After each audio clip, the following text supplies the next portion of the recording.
بەناوی خۆی بەرز و بێهاوتە سڵاوتان لێبێت بینەرانی ئازیز و خۆشەویست خۆشحاڵ و بەختەوەرم کە ئەمڕۆژ لەگەڵ هاوکارم ڕاستینەوە خزمەتان بۆ پێشکەشکردنی ئەڵقەیەکی نوێی پرۆگرامی پەیامی ڕۆژ کە ئەمڕۆژ بە کۆمەڵەیەک بڕگە و بابەتی نوێەوە هاتوونێتەوە خزمەتان ئەخوازین تەواوی بڕگە و بابەتەکانی ئەمڕۆمان جێگای سوود و ڕەزامەندی ئێوەی ئازیز و خۆشەویست بێت. بەناوی خوای بەخشندەی میهرەبان هەموو کاتێکتان باش خۆشەویستانی بەرنامەی پەیامی ڕۆژ لە هەرکوێ گەنج جوانترین سڵاوی خواتان لێبێت. سوپاس بۆ خوا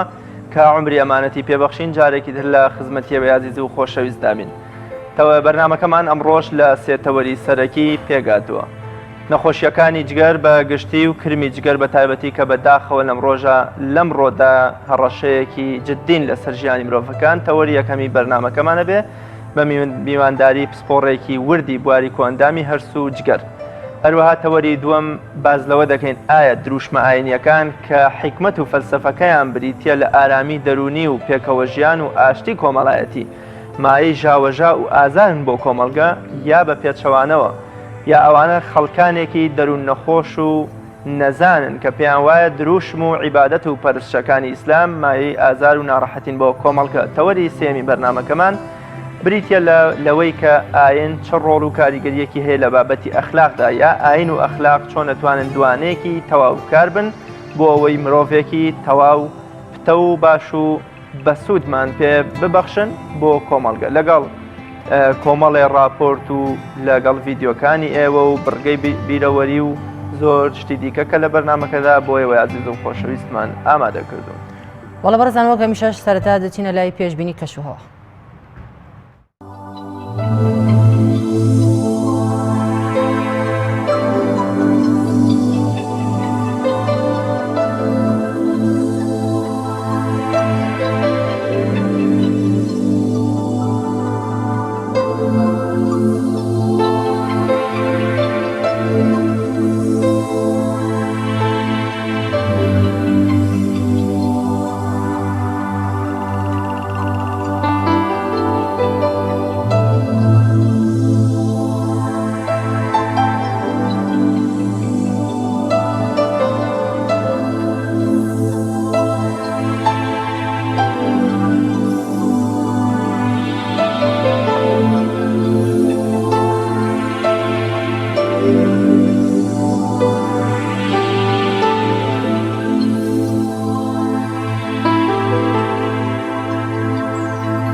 خەڵکێکی زۆر بە ئومێدی ڕۆژێکی نوێن تا ئاڵوگۆڕێکی بەرچاو لە نرخی دراوەکاندا ببینن بە تایبەت ئەوانەی کە بازرگانی هەرە باڵان یا ئەوانەی بەهۆی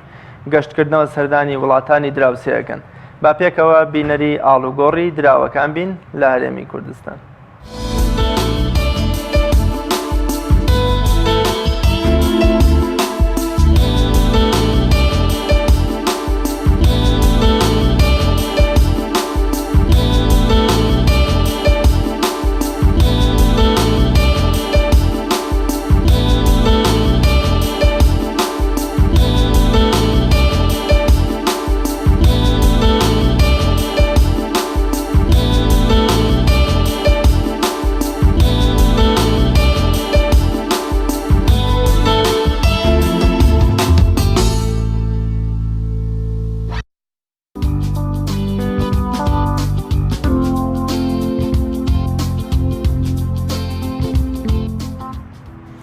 بەڕگەی سێمان بەڕگەی یادەوەریەکان کە تێیدا باز لەو ڕوودا و مێژوە گرنگانە دەکات کە لەم ڕۆدا ڕوویانداوە فەرمونون با پێکەوە بینەریان بین.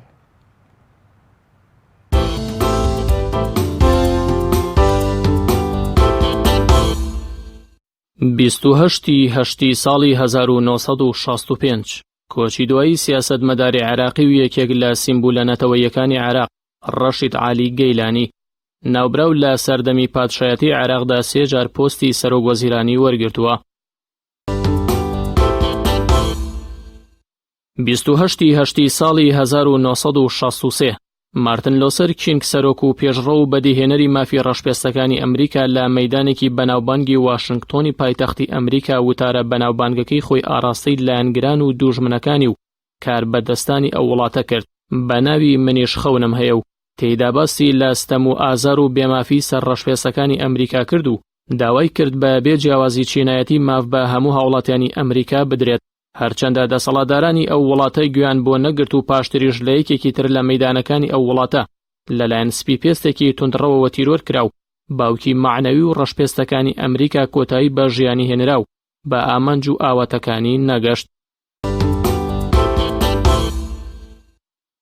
28 ساڵی 1970 سەنتەری نیشتیمانی جیهانی بۆ دیاریکردن و کۆنتڕۆڵکردنی نەخۆشیەکان و پەتاکان ڕایگەیاند کە نەخۆشی نەمانی بەرگری لای ئەوانەی هاوڕەگەزبازی ئەنجام دەدەن زۆر زیاترە، بۆیە ئەو نەخۆشیە ناونرا ئایدس.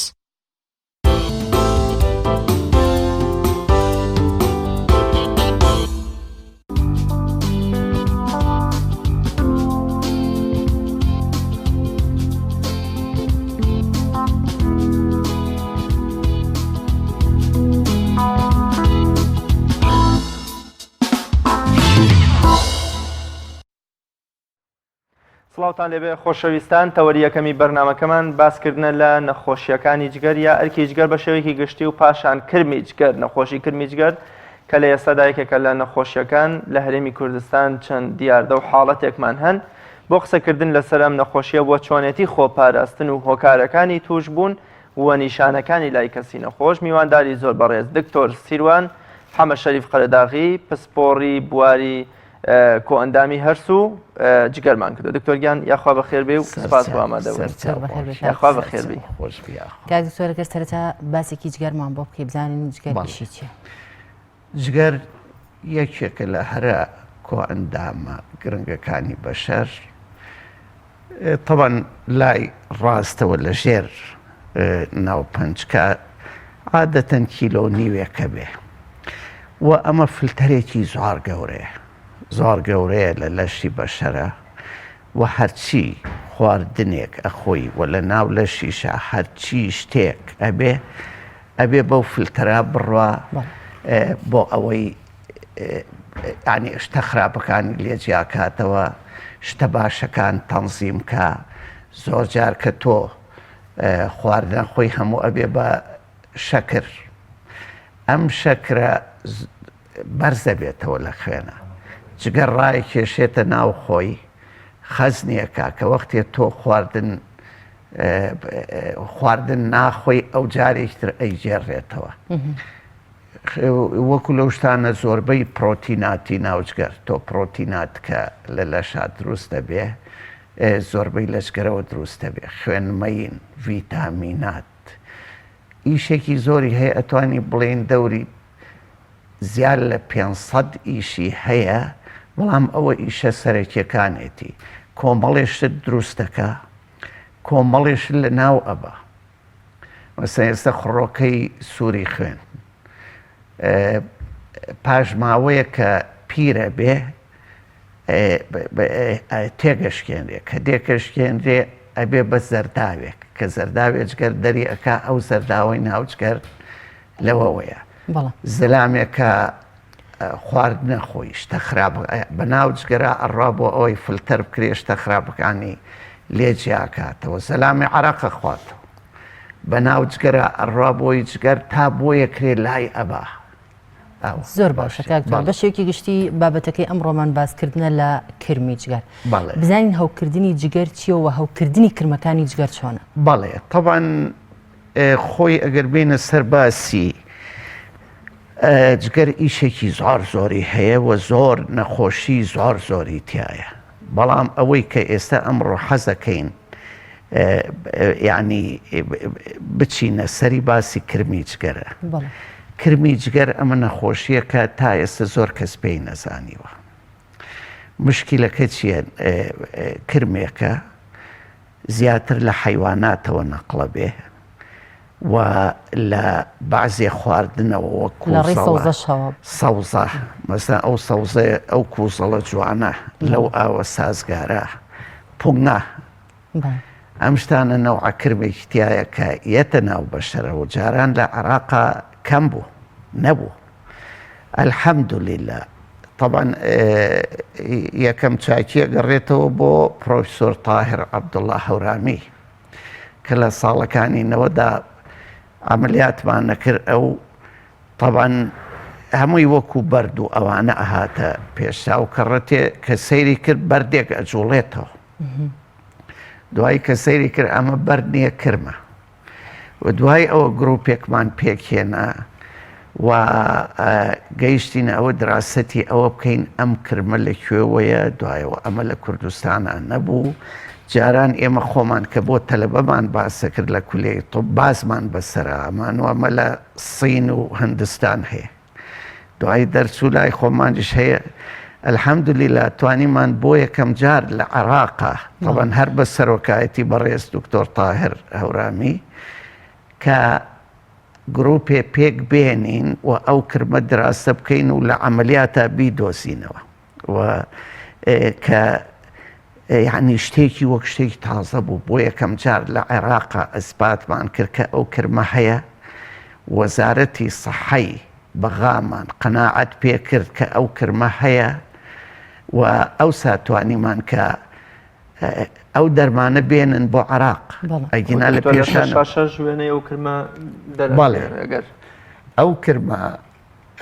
ئەگەر کا دوکتۆر ئاماژەت بۆ کرد عەفو کە لە ڕێی گۆشت و سەوزەوە ئەو کرمە ئەگوازرێتەوە بۆ جگەرکەوە ئەوانە ئێمە نین ئەو ڕسمانە ئەو ڕسمانە ئێمە نین بەڵێ ئینشەڵا پاشتر باست لەوە کرد کە گوایە لە ڕێی گۆشت و سەوزەوە ئەم کرمە ئەگوازرێتەوە کەواتە ئێمە ئەبێ چۆن سەوزە بشۆینەوە ئەبێ چۆن گۆشت بەکار جارێ بزانین لە چ سەوزەیەکە هەیە یعنی لە هەموو سەوزەیەکانیە نەخێر ئەمە طبعا دوایەوەی کە گرۆپەکەمان پێگەێنە دەستمان کرد بە گەڕانە سەیرمان کرد لە کانی پانکە کانی پارکە ئەو ئاوە سازگارەکەیەتە دەرەوە کووزەڵی تایە ئەو کرمە لە پاشەڕۆی حیواناتەوە ئەچێت ناو ئەو ئاوەوە لەو ئاوا کرمەکە ئەچێتە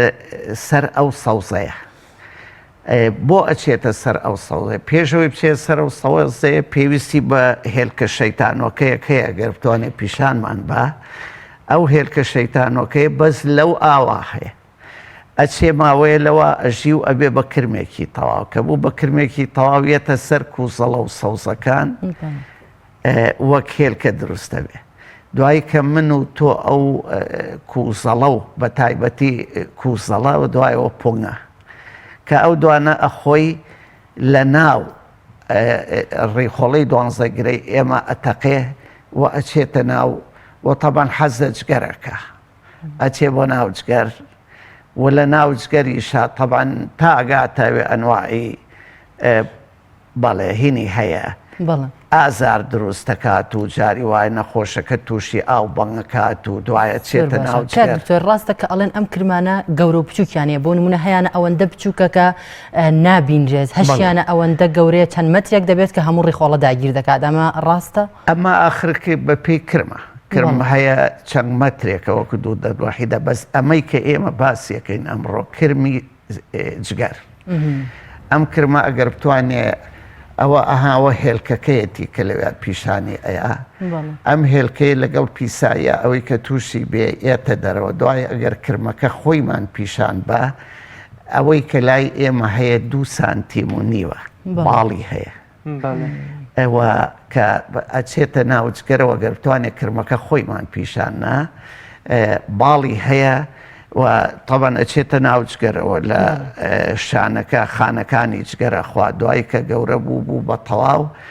ئەچێتە ناو بۆرێکانەوە بۆرێکانەگرێ بەڵێ کەواتە کاکتۆر ئەتوانێت ئەو کرمە لە ڕێجگەرەوە بچێتە ناو سیەکان و بشتێتە ناو زراوە بۆڕی زراوە بگرێت بەڵێ بۆری زراو ئەگرێ زەلامەکە تووشی زەردوویەکە زەلامەکە والێکە وەکو ئیلتیهابی زراو و یا وەکو بڵێ بەردی زراو ویا زەردووی ئەو کرمە ئەگەرەوەی لای دەسە چەپیان ئەوەی کە لای ئێمە هەیە 2 سانتیم و نیوە ڕسمێکی تریشمان هەیە ڕاستەکەی لەسەرە کە ئەوە هەر خۆمان دەرمانیان ئاوە و ئەمە ئیتر ئەنواعی نەخۆشی جاری وا هەیە دوومەڵی زراو دروستەکە دوای و مشکلەکە چییە؟ لەبەرەوەی ئەم کرمە تازەیە و تا ئێستا کەس لەسەری هین نەکردو زۆر بەڵێ ئەوە بەڵێ وایە 2 سانتیمەتر دکتۆر شێوازی دەرێنانی ئەو کرمە چۆنە؟ ئایا لە ڕێی نازوورەوە دەبێت؟ بەڵێ خۆی طبعاً ئێمە ئەوەی کە یارمەتیین و خۆشبەختانە و برادرانمان لە کۆ ئەندامی هەرس کە نازوورمان بۆ ها لە ساڵی 2006ەوە کە چێتە ناو مەعیدە و لێەوە چێتە ناو بۆرەکانی زراو طبعاً بەڕاستی توانین ئەوە سەری کرمەکەیە لە ژێر مایکرۆسکۆپە ئەوە دەنووکی کرمەکەیە کە خۆی پێ هەڵەواسێ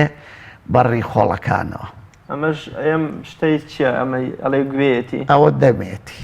ئەوە دەمێت کاک دکتۆر دوجار ئەم کرمە چۆنە گوازرێتەوە چۆن لە ڕێگەی سەوزە و لە ڕێگەی ئەگەر هینەکەیمان پیشان بە دەورەی ژیانی کرمەکە ئەم کرمە ئەگەر بە شەرەکە ویا خاستن لە حیوانەوە دروستە بێ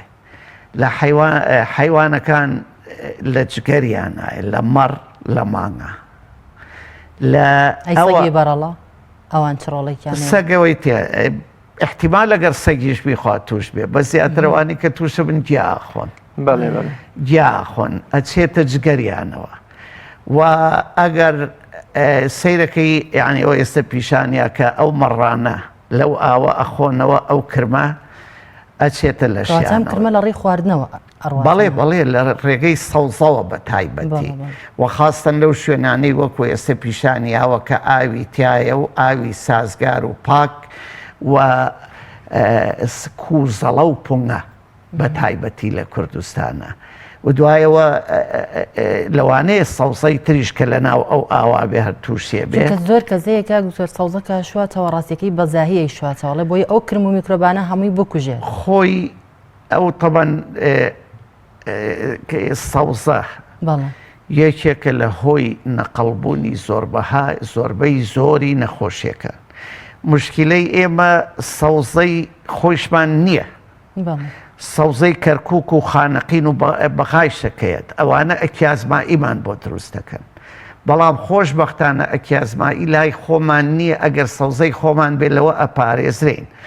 بەڵام جاران وازام ئێستش کە بە زێراب ئاوەرە کرمی ورد و ئەنواعی کرم نەقڵە بوو بەس ئەمە کرمێکی زۆر تایبەتە لە ئاوی زۆر سازگار و پاکە ژی و دوای ئەوە لەو حیواناتەوە کە چێتە سەر و سەوزەیە کە ئەی خۆین لە ڕێخۆڵەکانمانە هینە بێت لە ڕێخۆڵەکانمانە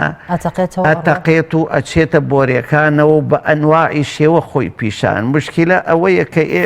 یعنی ئەگەر برادرێ دکتۆرێ شارەزایی نەبێ لەو کرمە چیەکە لە نێو ئەو جگەرات دەریێنن ئەوە درێژ بۆ ئەوە نەوعێکی ترە ئەوە پەیوەندی بە ئەوە لای ئێمە نێەوە کرمی ئەسکارسە ئەوە نەوعێکی ترە ئەوە خۆشبەختان لە کوردستانە نییە ئەوە هەیە با کەس کرمی ئەسکارسە دەری ئەهێنن زۆر باشە کاکتۆر دوجار ئێوە بۆ نمونە کەسێک سەردانتان نەکات نیشانەکانی ئەو کەسە چییە کە تووشی ئەم کرمە بێەوە ئایا ئێوە چۆن ئەم کرمە ئەدۆزنەوە کە کرم لە جگەری ئەم مرۆڤەیە هەیە لە ڕێی سۆنەرەوە دەرەکەوێت یان چۆن بۆتان دەرەکەوێت ئەم کرمە وەکو هەموو نەخۆشیەکانی جگەری تر خۆی پیشان وەکو ئیلتیابی بۆری زراو ئیلتیهابی بڵێ هین ڕێخۆڵەکان ئیلتیابی بۆری زراو ئیلتیهابی زراو خۆی هینە زەردووی دوای ئەوە تووشی هینی ئەکا لەم بەیناژنێکمان بینی ڕەنگە ئێستا خۆی ئەگەر ئاگای لەمە بێ کە چەند مانگێ بەس بە دوومەڵی جگەر عیلاج کرا دوای یەکێ لە برادرانم و لە ئەندامی تیمەکەمان خۆشبەختانە کە دکتۆر عوسمانی ناوە تەبیب بەیتەریە ئەو شارەزا بوو لە ئیشەکە فەحسەکەی بۆ کروتی بابە ئەمە کرمی جگەرە کرمی جگەرە و بە ئەنواعی شێوە خۆی پیشانە جاری وای وەک بەردی زراو مەبەستمەیە لە ڕێی سۆنەرەوە دەرەکەوێنان لە ڕێی لە ڕێی فەحسی پیساییشەوە دەرەکەوێ ئەو کرمەکە پیشانیە ئەوە لە ڕێگەی پیسایەوە پیشانەیە و دوای ئەوە لە ڕێگەی اینجا دوایی فەحسی خوێنی بۆ ئەەکەی لە فەحسی خوێنە ئەنتیبەدی و شت هەیە ئەی دۆزیتەوە دوایەوە سۆنەری بۆ ئەەکەی دوای ئەوە ئەشیعی تەنووری بۆ ئەەکەی بەوانە ئیتر بە دکتۆر بەر لەوەی نەخۆش خۆی بخاتە بەر نەشتەری وایە بۆ نەجۆی لە جۆرەکان فەحس و نازۆر و ئەو شتانەوە هیچ نیشانەیەکی دیاریکراوی هەیە لە ئێش و ئازار لە سکچوون لە شتەکانی لاوازبوون لە نەخۆشیەکانی ترەکە لەوا چێکە تۆ کابرا تووشی زەردووی بووە زەردووی جۆرەها سەبەبی هەیە بەس ئێمە کە دکتۆر بە شتێکەوە نانووسین کابرا زەردووی هەیە ئیتر ئەگەڕێین بۆ سەبەبەکان ئەبێت دکتۆری ئێمەش ئەم کرمەش دانێ بە یەکێ لە سەبەبەکان یعنی ئەوە نییە بستەبت کە تۆ بڵێ ئەمە کە دەرچوو بڵێ ئەمە ئەو کرمەیە بەڵام مەسەلەن زەردووی تووشە بێ ئیلتیهابی زراوە دروستە ئیلتیهابی زراوە ئەبێ بیخەیتە خەیاڵتەوە یا ئەم کرمە یەکێکە لەو سەبابانە دوو مەڵی جگەر دروستە بێ بەس کار دکتۆر ببوورە ئەگەر ئێوە دوجار درەنگ ئەم کرمەتان بۆ تەشخیص بوو بۆ نمونە تا ئەوەندەی تەشخیصیەکەن کە ئەمە کرمی جگەری هەیە ئەم کرمە هیچ زیانێ بەو مرۆڤ ناگەێت تا بەرەو پێشەوە بڕوا زەرەری لێ زەرەری زیاتر ئیلتیهابی دوو مەڵەکەی بەرەو پێشەوە ئەچێ یعنی بە کوردەکەی ئەڵێ گرەی دەسەخەیتە دان خۆش ئاماژەت بەوە کردو ئەگە هەر بەردەوام بێ سەرکێشە بۆ شێرپەنجەی جگەر ئەوە چۆن چۆنی شێرپەنجە یەکێ لە هۆکانی تەبە نامانێت خەڵک بەڵام یەکێ لە سەبەبی شێرپەنجەی بۆریەکانی جگەر ئەم کرمێ کاک دکتۆر باسێ لەوە کرد کە دوایەوە بوون بە مۆم جگەرە بێ بە مۆم تەشەمع یەکێ لە سەبەبەکانی ئەم کرمەیە زۆر باشە بەڕێزت باست لە سەوزە کرد کە تەنها لە کوزەڵە و پوینەیە هەیە ئەی لە گۆشتا ئێمە چۆن بۆمان دەرکەوێت کە ئەم لە گۆشتا کرمیتیایە ئەگەر پیشانی بە ئەو کاکەیە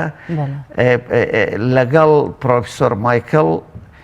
34 ساڵەمە پێچوین بۆ قەسابخانەکەی عربەت چوین بۆ قەسابخانەکەی عربەت تەوەن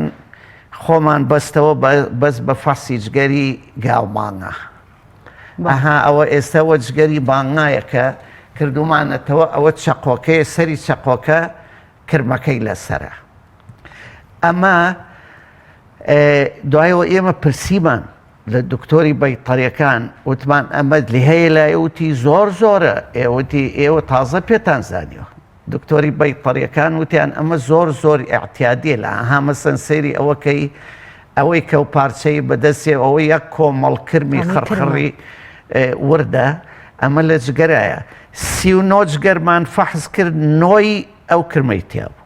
کەواتە لێرەیە ڕێژ درابوو بەوەی کە گۆشتەکە بەکار بهێنرێ بەڵێ ڕێ درابوو لەلایەن بەیتەریەوە کە گۆشتەکە خاوێنە دکتۆرەکان لێرە ئەمەوێ بزانم ڕۆڵی دکتۆری ڤێتەرنەری چییە؟ ڕۆڵی دکتۆری ڤەتێرنەری ئەوەیە کە تۆ گۆشتەکە بێ مۆری دکتۆری ڤەتێرنەری پێوە بێ و دوای ئەوە ئەوانەوە نیە هەموو جارێ تەلەڤیزۆنەڵێ نابێ ئێوە گۆشتی سەرجادە بکڕن چونکە ئەوان ئەوان دکتۆری بەیتەری دوای جگەرەکان یەکێ قاژەکەن کە قاژێکن مەسا هاوە ئێستا ئێمەش عینەن ئەوان جلی دکتۆری بەیتەریمان لەبەر کرد و چوین بۆ فەحسی جگەرەکان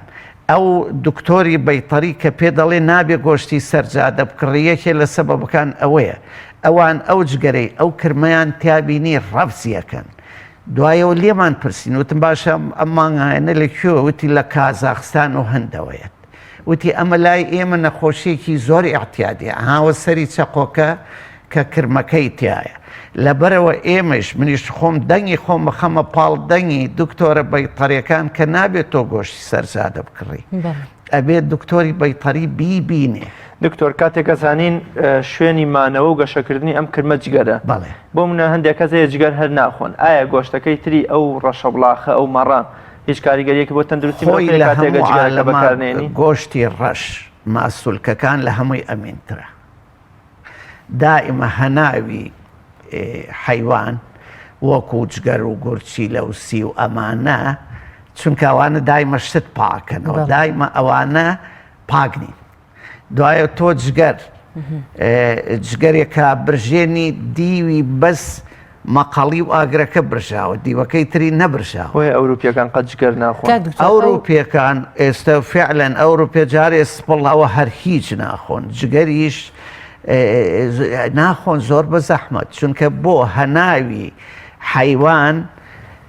پاکەرەوەی ئەو پیسیانەی لەشە ئیتر ئەمە گورچیلەیە ئەمە سیە دوای و پڕە لە کۆلسترۆڵ. بەڵێ کاک دکتۆر ئەو کرمانە بەچاو ئەبینرێن یانەوە ئەو کرمانەوە تا 2 سانتیم و نیوە ئەو نەیە کە تا پێواویشمانە. کیسی ئاوی جگەر چییە؟ ئەوە نەخۆشیێکی ترە ئەوە پەیوەندی بە کرمەوە نییە نەخ ئەوەیش نەوعێکی تر لە کرمە کە ئەویش بە هینە بە سەوزەی هینەوە ئەو بە سەگ زیاتر نەقڵە بێ ئەوە شتێکی ترە. کاک دکتۆر وەک بەڕێزت پسپۆڕی لەو بوارێ ئایا لە هەرێمی کوردستاندا ئەم ڕێژەیە زۆرە کە خەڵکی تووشی ئەم کرمی جگەرە زۆرە بۆ هۆکارەکەی چیەکەوە هۆکارەکەی ئێمە طبعاً تا ئێستا لە کوردستانە ئێمە بۆ یەکەم جار تیمەکەی ئێمە طبعاً هەرتوانم بڵێم بە سەرۆکایی دکتۆر تایر هەورامی توانیمان بۆ یەکەم جار لە کوردستانە 18 حاڵەت تەشخیص بکەین و لە وەختی عملیاتە کرمەکە لە ناو جگەرە بدۆزینەوە و دوای ئەوەیش کە جیهازی نازووری بۆرەکانی جگەرمان بۆ ها زۆر یارمەتیین بەڵێ ئەوە نازوورێکە کە لە ئەندامی هەرسوو جگەر کراوە ئەوەی کە سەوز باوەکەەوە کرمەکەیەتە دەرەوە ئەوە کرمەکەیەوە طبعاً ئەوەی کە زۆر یارمەتی ئێمەیە ئەو کۆ ئەندام هینەیە ئەو جیازەیە کاچێتە ناو بۆرەکانە و بۆرەکە بڕێ باڵی هەیە ئاوا باڵی هەیەتە دەرەوە بەڵێ زۆر باشە بەس من وەڵامی ئەو پرسیارەم وەرنەگرت کە هەرچەند هاوکاریشم ڕاز ئەو پرسیارەی کرد ئەو مرۆڤە کە تووشی کرمی جگەرە بێ ئایا هیچ ئازارێکی حاڵەتەکەی چیە بە دەرەوەی زەردووی هەبێت هەر وەکو هەموو نەخۆشیەکانی تری جگەر تای لێ لەرزی لێ ئەگەر دوو مەڵ بێت تای لێ لەرزی لێە ئازاری لای سەرەوەی هەیە جاری وایە سکیە ئاوسێ ئەرشێتەوە جاری وایە سکێ چێ تووشی فقرت دەمە بێ بە پێی شوێنەکەی کە تووشیەکە ئەگەر بۆرەکەی گرت تووشی زەردویە کرد ئەگەر لە ناو گۆشتی جگەرا مایەوە تووشی دوومەڵە بێ بە پێی شوێنەکە دوای وەگەر لە بۆرەکان نابوو ئیلتیابی بۆرەکان دروستەکە یعنی یەک شێوەی تایبەتی نییە بڵێ ئەمە ئللا بەو شێوەیەیە بە جۆرەها شێوەیە یعنی ئێستا ئێمە ئەو مێسەجەی کە پێمانەوە بۆ خەڵک و ئەتوان تەوەن برادرە دکتۆرەکانیشمان بە سوپاسەوە ئەو هیناکەن کە تۆ مشکلەیەکی جگەرێ بوو بیر لەو کرمە بکەرەوە ئەو کرمە لە کوردستانە هەیە کە تا ئێستا نەکراوە ئەلحەمدولله ئەتوانین ئێمە فەخری پێوە بکەین کە ئێمە بۆ یەکەم جار لە عێراقیشە و دوایەوە سوپاسی وەزارەتی سەحەی بەغامان پێوەرگرت و دوایەوە وامان کرد کە بەغا دەرمانەکە بێنێ 2 حەبە 6 وەرە کەواتە چارەسەری چییە؟ چارەسەری دەرمانێکە یەنێت تەنها یەک جۆر حەبە؟ حەبە ئەیێنێ حەبە کە توانیمان کە وەزارەتی سەحەی بەغا قەناعەت پێ بکەین ئەوان بێن چونکە ئەمە دەرمانی نییە وەکو بڵێ پاراستۆڵ لە هەموو سەیدەلێ هەبێ بە تایبەتی دروستەکرێ بۆ ئەوانە و دوای ئەوە مەسرەفێکی زۆرە ئەبێ وەزارەت بێنێ وەزارەتی بەغایە نای و دابەشی ئەەکە کەواتە نەخۆشمان هەیە کە تەنها بەو حەبانە چارەسەر بکرێت یا تەنها دەبێت لە ڕێگەی ئەو حاڵەتە کامێکە لە ڕێی ئەو حەبانەوە چارەسەر ئەو کرمی جگەرە کە ئەو ینی ئەتوانێت بە حەب چارەسەر بکرێت نەکەوێت بەڵێ ئەو هینا یەک جورعایە ئەیەنێ و زۆر باش تەواو و حتا لە ئێران دوایەوە گەڕاین بە دوای کۆمەڵێ بەحسە یەکێ لەو بەحسانە ئەڵێ کە لە ئێران طبعاً ئێستا لە ئێران و تورکیا زۆرە بەس لە خەریتەی گوگڵا ئەگەڕاین لە عێراقا نەبوو بەڵام ئەلحەمدوللیلا دوای ئەم بەحسانەی ئێمە لە عێراقیشە ئێستا گەر خەریتەکە پیشانە زۆربەی زۆری عالەم توش بووە زۆربەی زۆری عالەم لە ئێران کە بەحسیان کرد و ژمارەیەکی زۆر لەو کرمان دۆزیەوە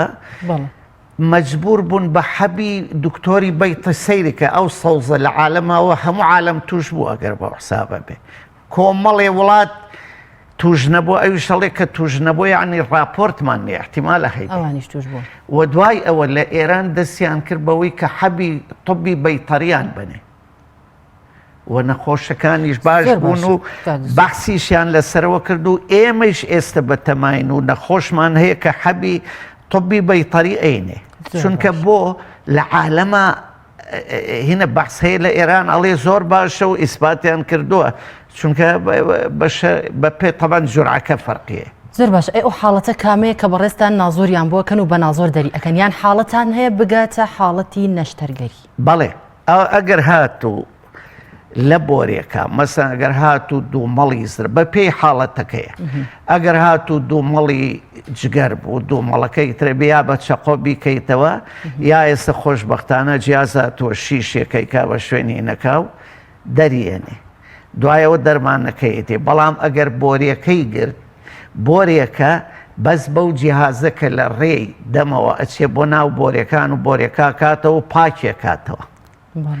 ئەمە تەبان شتێکی باشە ئەگەرەوە نەبێ مەجبوری بە چەقۆ بکاتەوە ئێمە لە نەوەکانە کە ئەو جیازەمان نەبوو هەژدە حاڵەتمان بەس بە چەقۆ سکی بکەرەوە بۆری جگەر بکەرەوە سەیرەکەی وەک کرم وایە وەک بەردوایە بەس سەیرەکەی بەردەکات جوڵێ دەست خۆشکار کتۆریان بە هیوای سەرکەوتن دواوتە چییە بەڕێزت؟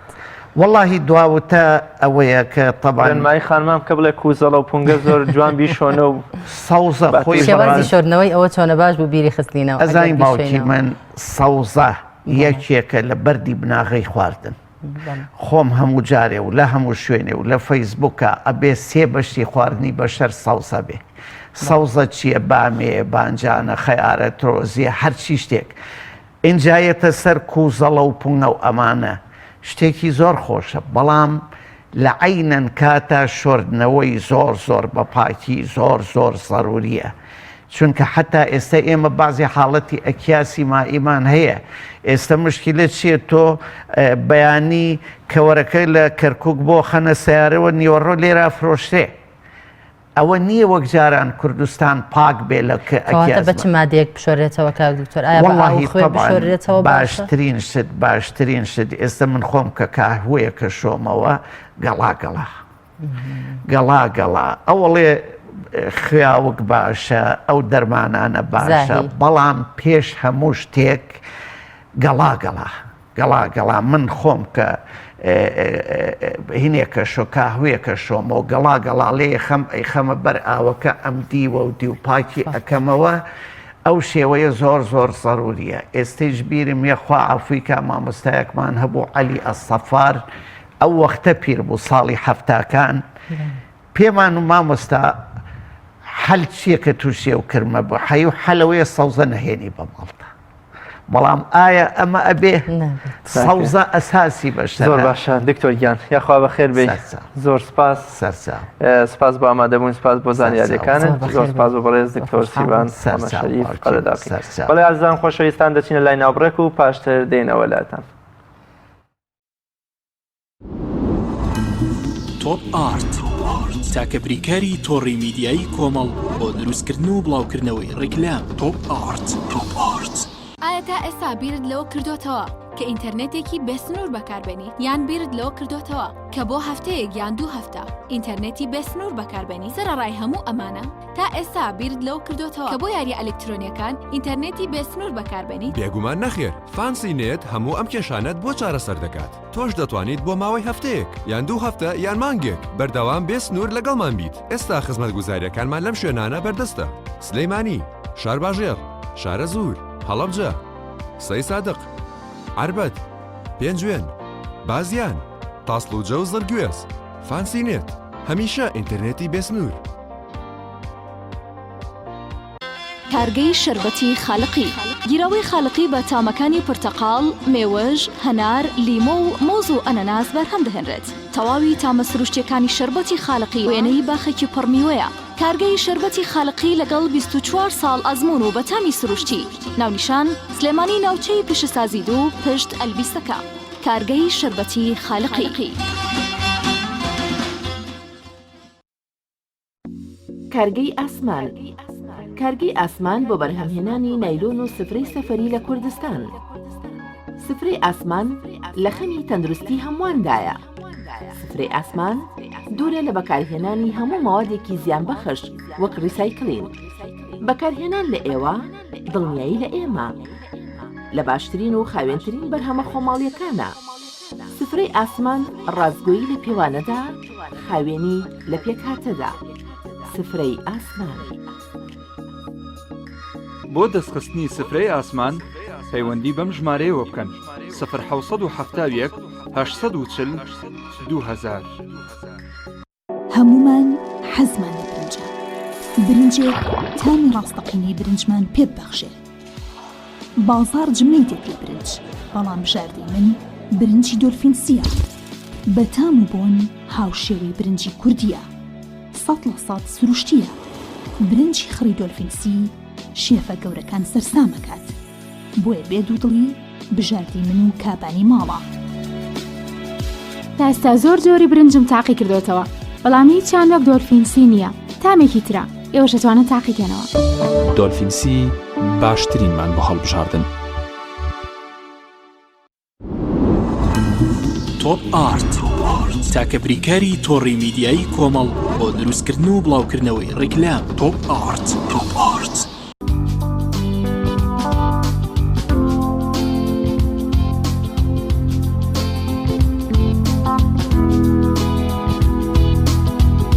خۆشەویستان، بەر لەوەی بچمە لاوی تەوەری دووەمی بەرنامەکە با پێکەوە بینەری بڕگەیەکی وەرگێڕابین لەسەر کاریگەری بانگی پیرۆزی ئیسلام کە یەکێکە لە دروشمە سەرەکیەکانی هەر کۆمەڵگەیەکی موسڵمان لەسەر ئەستێرە بەناوبانگەکانی ئەوروپا بۆ لە بواری سینەما و هۆلیووددا. سڵاوی خواتان لێبێ. ئەوەی شایانی باسە بانگ کاریگەریی گەورەی هەیە لەسەر دڵی میلەتان، موسڵمان بن یا ناموسڵمان.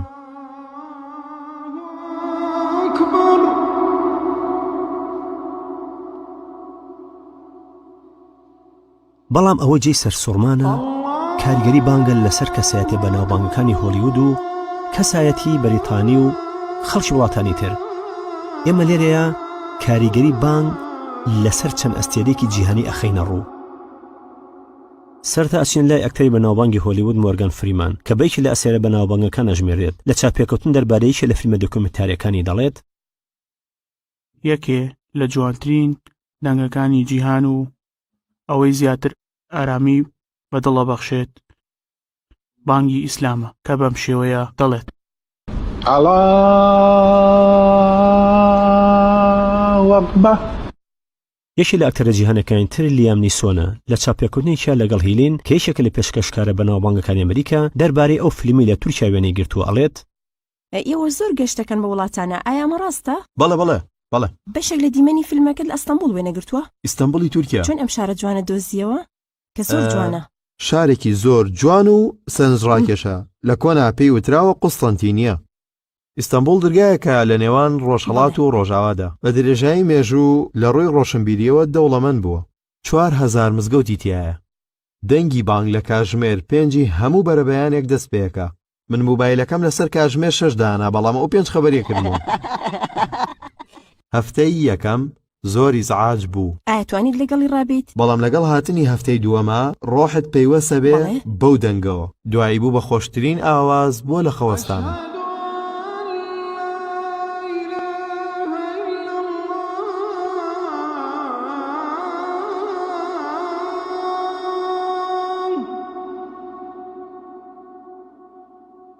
من وێنەی فیلمم لە ناو ئەستەمبۆڵدا دەکرد.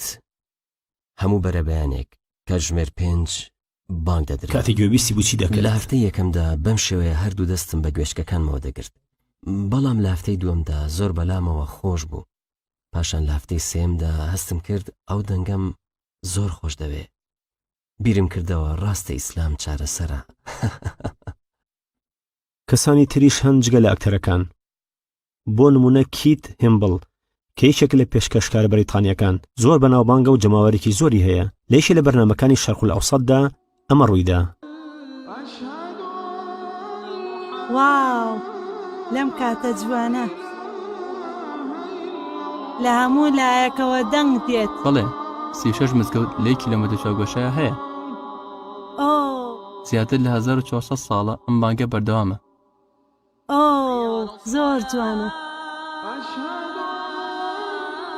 وشەکانی هەمان ئەو شانەی سەردەمی پێغەمبەرن دوردی خۆی لەسەر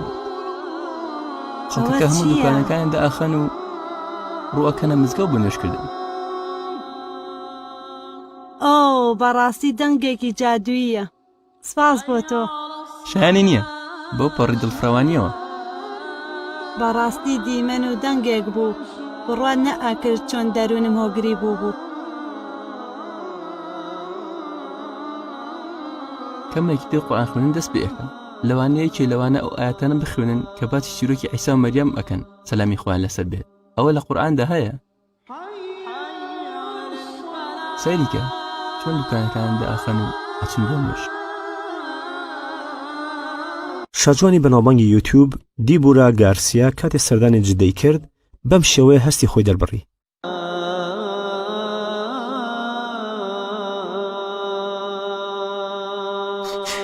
ببوورە.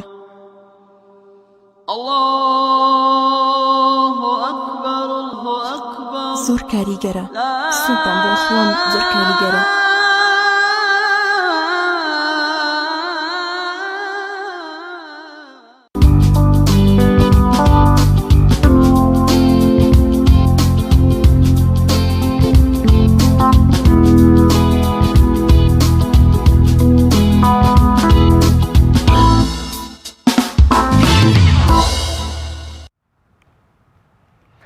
سڵاوتان لێبێ خۆشەویستان. بێگومان یەکێک لە فەلسەفە و حیکمەتەکانی دانانی تەواوی دروشم و پەرستشەکانی خوددا بۆ بەندەکانی بریتە لە ئارامی دەروون بۆ تاک و پێکەوە ژیان و هەماهەنگی نێوان خێزان و کۆمەڵگەکان. واتە هیچ کاتێک دروشمانیەکان مای ژاوەژا و ئازار نین بۆ کۆمەڵگە. بەڵام خەڵکانێک وەکو چۆن دەڵێ شەمشەمە کوێرە ڕقی لە تیشکی خۆرە، خەڵکانێکی ژەن بەهۆی دەروون ئاڵۆزی خۆیان بەهۆی نەخۆشی خۆیانەوە خوای گەورە هیدایەتیان بدە، پێیان وایە دروشمانیەکان مای بێزاری و ناڕەحەتی و چەوسانەوەن بۆ کۆمەڵگە. بەڵام ئەو دیمەنەش کە بینیتان لای خەڵکێک با ناموسڵمانیش بێ با مەسیحیش بێ کە دەروونێکی زیندوی هەیە پێی وایە دروشمەکان وەکۆڵێ سحرێکی گوماناویان بەجۆی لە جۆرەکان کەمەندکێشیەکی زۆریان تایە بۆ ئارامی دەروون. بۆ قسەکردن لەسەرەوەی کە ئایا دروشمە ئاینیەکان خوای گەورە و پێغەمبەرەکەی صلی الله علیه وسلم بۆ ئەوە دایناون کە مای ئازار بن و چەوسانەوە و ناڕەحەتی من بۆ بەندەکان یا بە پێچانەوە. لە ستۆدیۆکانمان لە هەولێری پایتەختەوە میوانداری زۆر بەڕێز دکتۆر ئیدریس کاریتانی زانا و بانگخوازی ئاینیمان کردە. دکتۆر گیان سڵاوی خوای گەورەت لێبێ و سپاس بۆ دەرفەتەی کە بە ئێمەت بەخشی با لەو پرسیارە دەست پێ بکەم. ئایا نهێنی فەلسەفە یا فەلسەفە و حیکمەتی دروشمە ئاینیەکان وەکو قوربانی، زەکات، بانگدان، حەج لە چیدایە خوای گەورە بۆچی لەسەر بەندەکانی دایناوە؟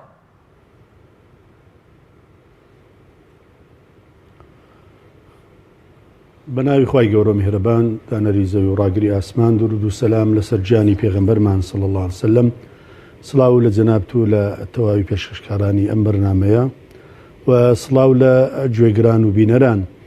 دیارە طبیعەتی بڵین فەلسەفەی حەیات وایە پێکاتوە لە ئاسمان و زەوی، پێکاتوە لە تەواوی بڵین بابەتەکانی فەرهەمکردنی ژیان هەمووی لە کۆتاییدا بۆ خۆشگوزەرانی ئینسان دروست بووە. کاتێک دێنە سەر ئینسان بە تاکید مرۆڤەکان بەگشتی لە لاشە و بڵین دەکات جەستە و ڕۆح پێکاتون، ینی تەنها جەستە نیە بەڵکو ڕۆح ئەساس و بناغەیەکی گەورەیە لە ناخی ئینسانە. بۆیە ئەوەی لە کەونا دروست کراوە و ئەوەی لە کەونا وەکو شریعەتیش بۆی هاتووە لە کۆتاییدا هەمووی بۆ خزمەتکردنی ئینسانەکانە، بۆ ئینسان خۆشگوزەران بێ، بەختەوەر بێ. یەکێک لەوانەی کە لایەنی مادیە هەموو ئەو مەسەلەی ئاو خواردن و خواردنەوە و میوەجات و بڵین ئەوانەی کە خوای تەعالا بڵین فراهەمی کردووە بۆ ئینسانەکان، ئەوە هەمویان بۆ تێرکردنی لایەنی جەستەیە. واتە جەستە بەردەوام ڕۆژانە پێویستی بە تەغذیەیەکی مادی هەیە. بەڵام لە ضمنی ئەوەشە هەموو ئینسانێک بەبێ جیاوازی ئینجا مسلمان بێ یا غێر مسلمان بێ لا شەو جەستەی بەشێکی گەورەی تێدایە کە کاراکتەری ڕئیسیە و شوێنی بڕیارە، شوێنی خۆشگوزەرانیە، شوێنی بەختەوەریە و شوێنی نائارامی و ناڕەحەتیشە. ئەویش لایەنە ڕوحیەکەیە. کۆمەڵێک بڵین شعائیرمان هەیە، کۆمەڵێک مقدساتمان هەیە. ئەو شعائیر و مقدساتانە بەڕاستی هەوڵی جددیان داوە بۆ ئەوەی ئەم لایەنە ڕوحیە بە تەواوی پڕکەنەوە. طبعا ئەو کۆمەڵک عیبادەت و شاعیرەی کە هەمانە لە نێو ئەوانەدا یەکێک لەوانە بەڕاستی مەسلەی بانگدان و نێژی جەژن و هەروە جەژن و ئەم شاعیرانەیە کە بەگشتی لە ئیسلامدا هەیە ئەوانە بەردەوام تەخسیەیەکی تەواوی لایەنە ڕوحیەکانی ئینسان دەکەن بەگشتی بۆیە ئەوانەی کە لە ئەوروپادا دەژین بە تایبەتی ینی سەبڕۆ نمونە لە کەسێک لە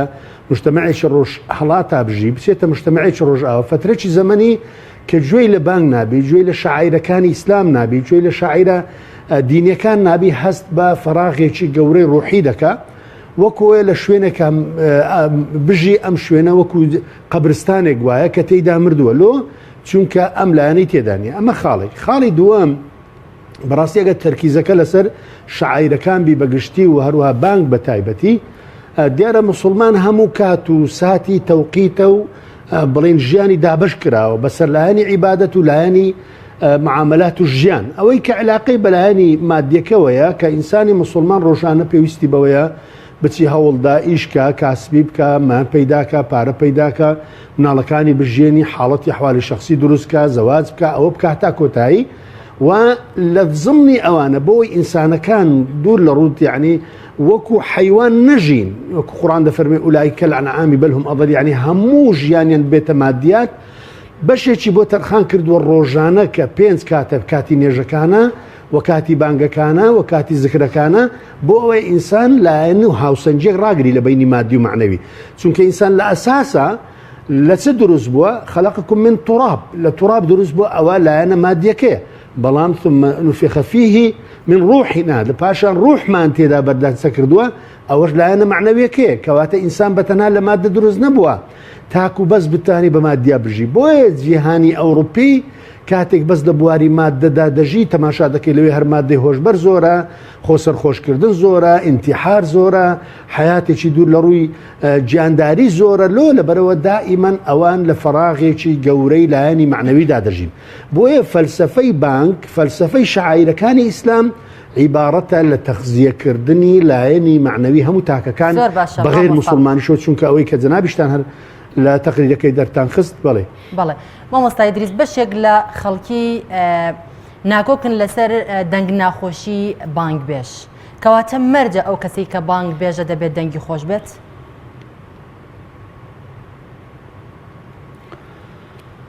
ئەگەر طبعا پرسیارەکە زۆر جەوهەریە و زۆر علاقی بە شریعەتی شوەیە چونکە بە پێی هەندێک لە بڵین حەدیثەکانی کە لە تاریخی سەردەمی پێغەمبەر هاتووە عەلەیهی سەڵات وسەلام پێغەمبەری خوا عەلەیهی سەڵام 18 کەسی گۆڕی تا 19مین کەس بیلالی هێنا کە بانجیدا لەبەرەوە بیلال دەنجێکی زۆر ناوازە و دەگمەنی هەبوو بەڵێ بێگومان خۆشکردنی دەنگ یان دەنگ خۆشی لە قورآن خوێندن و لە تەواوی شاعیرەکان و بە لەناو لە زمنی ئەوانەشە بانگ بێژی بەڕاستی مەرجێکی گەورەیە حەقی خۆیەتی مامۆستای ئاینی و خەڵکی مزگەوت مڕاعاتی ئەوە بکەن کە بەڵێ دەنگخۆشی یعنی پێغەمبەر عەلەیهی سەڵات وسەلام دەفەرمێ زەیینوا ئەصواتەکم بالقورئان یعنی ئێوە دەنجی خۆتان خۆشکەن لە قورئانە و هەروەها لە وەکو وتم لە حەدیثا هاتووە پێغەمبەر عەلەیهی سەڵات وسەلام 18 کەسی گۆڕیوە تاکو گەیشتە حەدی ئەوەی بیلال کە یەکێکە لە بانگ بێژەهرە گەورەکان و وەزیرێکی ئیعلامی گەورەی بڵین سەردەمی پێغەمبەر عەلەیهی سەڵات وسەلام یەکێکە لە دەنگە ناوازەکان کە ئێستاشی لە گەداوی بەشێک لە دەنگەکانی جیهان تەقلیدی بیلال دەکەنەوە لەبەرەوە دەنجێکی زۆر ناوازە و ناسشی هەبووە بەڵێ بێگومان ئیحتیمامدان بە دەنجی خۆش ئەوە کارێکی زۆر گرنگە پێویستە و مسلمانانیش دەبێت بەڕاستی هەر طبیعەتی ئینسان بخوێنیەوە سروشتی ئینسان عەزی لە شتی جوانە عەزی لە دەنجی خۆشە عەزی لە بۆنی خۆشە عەزی لە سروشتێکی ئاڵواڵ و ڕازاوەیە بێگومان هەر شتێک یعنی بیکەنە قاعیدە ئێمە و ئێوەشە هەر شتێک کە فیترەتی ئینسان فیترەتی پاک فیترەتی سەلیمی ئینسان پێی خۆش بێ ئللا شریعەتیش تەئیدی کردووە پشگیری کردووە یارمەتی داوە ڕێشی بۆ خۆش کردووە بۆ نمونە هەموو تاکەکان پێیان خۆشە دەنجی خۆش بویستنەوە تا پێغەمبەر عەلەیهی سەڵام ئاماژە بەوە دەکا کە ئێوە قورئان خوێنەکان بابێن دەنجی خۆش بن هەموو تاکان پێیان خۆشە بانجی خۆشیان جێلێ بێ ئەوە تەماشا دەکەین بیلالی داناوە ئەوە هەموو تاکان پێیان خۆشە گیان لە شعر و پەخشانێکی زۆر ئارام و ناوازەوێ ئەوە تەماشا دەکە حسانی کوری ثابت یەکێکە لە شاعیرە هەورە گەورەکانی سەردەمی پێغەمبەر صلی الله علیه وسلم هەموو تاکان پێیان خۆشە لە حاڵەتی حەربە گیان لە هەندێک مەسەلەن نظامی حەربی بی ئێستا هەموو جەیشی دنیا کاتێک حرەکە دەکات زۆرێک لە دەف و لە شێوازێک ئەوە لە سەردەمی پێغەمبەریشە هەبوو عەلەیهی سەڵات وسەلام واتە هەر شتێک فیترەتی ئینسان سایکۆلۆژیەتی ئینسان پێی خۆش بوو بێ شەریعەت ڕێی لێ نەگرتووە بەڵێ ضرورە تەرکیز لەسەر دەنجی خۆش بکرێت لە کاتی بانگدان. زۆر باشە دکتۆر لە ڕۆژی وا هەیە 5-6 سەعات مۆلیدە ئەهلیەکان بوونی ملیۆنەها ئۆتۆمبیل و دووکەڵ و هۆڕێنەکانیان ینی بوونی دەیەها کارگە و تەنانەت لە نێو بازار و گۆڵانەکاندا ئەو هەموو بەقاڵ و غازفرۆشە کە ئەگەر حساب بڵێن ئەمە ژاوەژاوە ئەمانە بە بەردەوام دووبارە بنەوە بەڵام ئایا 5 تا 10 خولەکی بانگدان لە بڵندگۆی مزگەوتەکان و لە شەو ڕۆژێکی زۆر جیاوازدا ئایا بۆونە بانگ دەبێتە ژاوەژاو بۆ کۆمەڵگە یا بۆچی خەڵکێک پێی وایە بانگ و دروشماینیەکان ژاوەژاون بۆ کۆمەڵگە؟ بەڕای بەندە یعنی ئەم مەسەیلە عیلاقەی بە ژاوەژاو نییە عیلاقەی بەوەیە کە سەرەتا جیهانی ئەوروپی کاتێک کە دەگاتە حەدی ئەوەی مسلمانان لە گەشەکردندان و وەکوەی لە تەقریرەکەی جەنابیشتانە بەڕاستی شتێکی زۆر جوان و دەستخۆشیتان لێ دەکەین و لە کەناڵەکەش دەکەین ئەمە دیاردەیەکە لە ئەوروپا ڕۆژانە خەڵکێکی خاوەن ئەزمون خەڵکێکی خاوەن فکر خەڵکێکی زیرەک و دانا و عاقڵ و ژیر ڕۆژانە بەدەم بانگەکانەوە بەدەم ئیسلامەوە دێ ئەوە یەکێکە لە هۆکارەکان کە ئەوان بەردەوام بیر لەوە بکەنەوە چۆن ڕێگری بکەن لە تەشەنەکردن و بڵاوبوونەوەی ئیسلام بەم ڕێژەیە خاڵی دووەم ئەم سنەتەی کە سنەتێکی سەیئەیە کە لە نێو خەڵکدا قەنەعەتیان وایە کە بانگ یا شەعایرە ئیسلامیەکان خەڵک بێزار دەکەن پێم وایە ئەوەش یەکێکە لە خۆتەکانی بڵین ئەوروپا بەڵام لە ڕێی ئەلمانیەکانی جیهانی ئیسلامی کە چۆن ئەوان بتوان ڕێگری بکەن چونکە ئەم حاڵەتە لە پێش ئێرەدا لە سویسرا هەبوو لە پێش ئێرەدا لە بولغاریا هەبوو لە پێش ئێرەدا لە فەڕەنسا هەبوو ئەوتە لە فەڕەنسا هەوڵی منعکردنی حیجابیاندا کە دروشمێکی گەورەی ئیسلامیە و هەروە لە سویسرا هەوڵی لادانی بانجیاندا و هەروەها لە ئەمریکا چەند جارێک ئەوە ڕوویداوە و لە بەشێکی زۆر لە قاڕەکانی ئەوروپا ئەم حاڵەتە ڕوویداوە لە پاشان ئەوە گوازرایەوە بۆ وڵاتەکانی ڕۆژهەڵاتی ناوەڕاست بە تایبەتی ئوردن و میسر و جەزائیر و زۆر هەوڵیش دران نەکەر ینی بەو دوای نێژی منداڵەکانیان لە جەزائیر لەناو قوتابخانەکان مەنع کرد و هەروەها لەبەرەو خۆ نێژ ژاوژاویشی تێدا نیە بەڵام ئەوان کۆمەڵە خوتەی مەدروسیان پێدراوە دەبێت ئەوە بەرجەستە بکەن وردە وردە جاری وە ئەم حاڵەتە ناتەندروستە دەکەوێتە کوردستانیش ئەوان پێیان وایە ئەگەر بانگەکان مەنع بکرێت یا مزگەوتەکان عەدەدیان کەم بکرێتەوە یا خوتبەکان لا بدرێن تەواو ئەم ئیسلامە وردە وردە لە لاوازی و لە ضعیفی دەبێت نازانی ئەو ئیسلامە سەرەتا ئینا نەحن نەزەلنا الذیکر وئینا له لحافظون ئەو ئیسلامە خوا بۆ خۆی دەیپارێزی و نازانی ئەم ئیسلامە مطابقە هاوتایە لەگەڵ فترەتی بەشەرەکان لەگەڵ طبیعەتی بەشەرەکان لەگەڵ سایکۆلۆژیەتی ئینسانەکان و لەگەڵ لایەنە ڕوحیەکانی ئینسان و هەروەها ئێستا لایەنە مادیەکەشی دەرکەوتووە ئەوروپا بێتاقەتە بێزارە لەبەرەوە کە ئەوروپا شەعایری تێدا نیە دینی تێدا نیە ئەمەش خاڵێکی تر ئەو هەوڵانە ئێمە دەبێ بەڕاستی خەمی لێ بخۆین و جدیەت بین و وەکویەک لەو بەرنامانەی کە جەنابیشتان تەخسیستان کردو بەم بابەتە ئەمە زۆر کارێکی گرنگە بەڵام دڵنیاتان دەکەمەوە ئەم طبیعەتی ئەم ئیسلامەوەیەوە حەز دەکەم ئەو شتە ئەوقافی وەزارەتی ئەوقافی حکوومەتی هەرێمیش جێ لێبێ و حکوومەتی هەرێمیش بەرپرسانجییان لێبێ کە ئەو ئیسلامەت چەندە دژایەتی بکەی ئەوەندە بەقووەتر دەبێت ئەوەندە بەهێزتر دەبێت وەکو لە وتە بەناوبانگەکەی سوفیان بڵین ئەبوو سوفیان کە دەڵێ سەیر لەم دینەیە هەرچەند ئێمە لیان تون دەکەین و بەقووەت دەکەین ئەوەندە زیاتر ئەوە گەشە دەکات بۆیە ئەگەر ئەوان لەو خەیاڵەدان بە منعکردنی دروشمەکانە وەکو عەرەب دەڵێ كل ممنوع مرغوب یعنی ئەوان ئەگەر دەیانەوێت بەلادانی دروشمەکان ڕێگری لە ئیسلام بکەن بەڕاستی ئەمە هەڵەیەکی زۆر گەورەیە دەبێت ئەوان بێن ئەگەر قەنەعاتیان هەیە بە بیر و بۆچوون و فکرەکانی خۆیان بابێن بەدیلی ئەوە پەیداکەن خاڵێکی کە ئەگەر پێم خۆشە دەرفەتم بدەی ئەویش ئەوەیە بۆ نمونە لە وڵاتی ئێمە ئەگەر بانگدان ژاوەژاو بێ ئەوان سەری ساڵی زاینی دە کە هیچ علاقەیەکی بە ملەتی کوردەوە نییە بەڵام دنیای دەهەژێنن لەگەڵ تەقی لەگەڵ بڵین ئەو ئەلعاب ناریانە لەگەڵ بڵین سەوتی جادەکان ئەوە لە لایەک کە کاتێک ئینتیخابات دێت جادە و کۆڵانەکان دەگیرێ